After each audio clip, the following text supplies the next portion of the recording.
नांदेड शहरामध्ये एका प्रेम प्रकरणाचा रक्तरंजित शेवट झाल्याची घटना घडलेली आहे। एका 25 वर्षीय तरुणाचा मुलीच्या बापानं आणि भावानं निर्घृण खून केलेला आहे।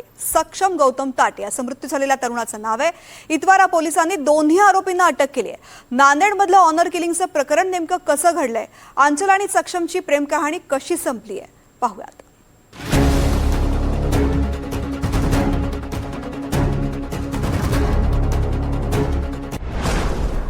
नांदेडमध्ये सैराट, प्रियकराचा घात।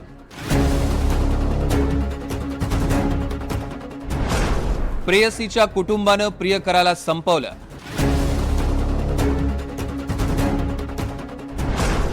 आंतरजातीय प्रेमाचा रक्तरंजित शेवट। मी लग्न करेल सक्षम सोबत। आता सक्षम तर नाही आहे या जगामध्ये, मग कसं काय? त्यांना नसलं तर काय झालं, आमचं प्रेम तर आहे ना। चला, माझ्या घरचे जिंकूनही हारले आणि त्यांना हारूनही जिंकला।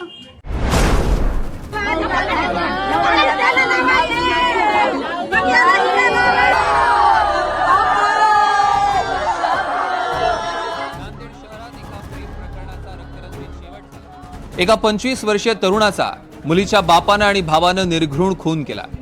आरोपींनी तरुणावर गोळीबार केला, त्याच्या डोक्यात फरशी घालून हत्या केली। सक्षम गौतम ताटे असं मृत तरुणाचं नाव आहे। इतवारा पोलिसांनी दोन्ही आरोपींना अटक केली आहे। भर वस्तीत घडलेल्या या हत्याकांडानं नांदेड शहर हादरलंय। मृत सक्षम ताटे आणि आरोपी भावाची आधी मैत्री होती, मात्र सक्षम ताटे याचा आरोपीच्या बहिणीसोबत प्रेम जुळलं। ही बाब समजल्यानंतर मुलीचे वडील गजानन मामिलवाड आणि भावानं त्याची समजूत काढली, पण सक्षम माघार घ्यायला तयार नव्हता।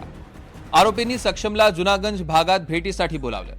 यावेळी मुलीचे वडील, भाऊ आणि इतर 4 जण सोबत होते। 6 जणांनी मिळून सक्षमला बेदम मारहाण केली। सक्षमनं तिथून पळ काढला तेव्हा त्याच्यावर गोळीबारही केला, पण तो गोळीबारातनं बचावला।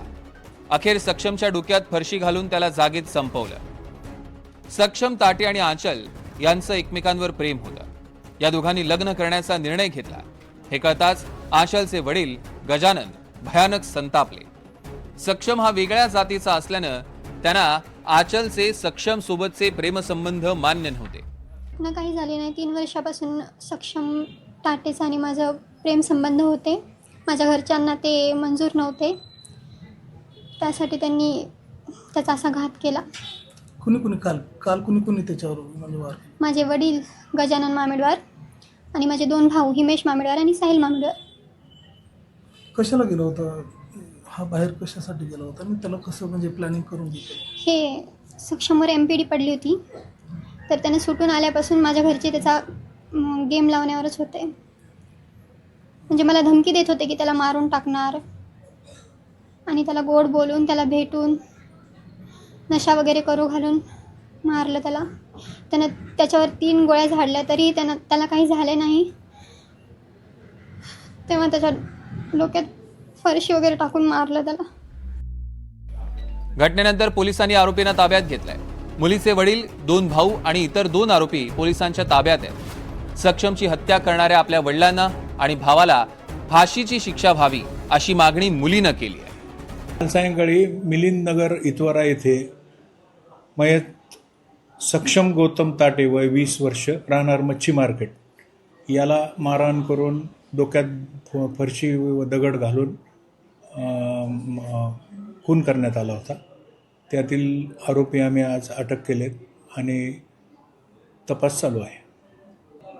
गुन्हा BNSचे कलम 103, 61(2), 189, 190, 191(2), 193(3) म्हणजे कट रचने वगैरे।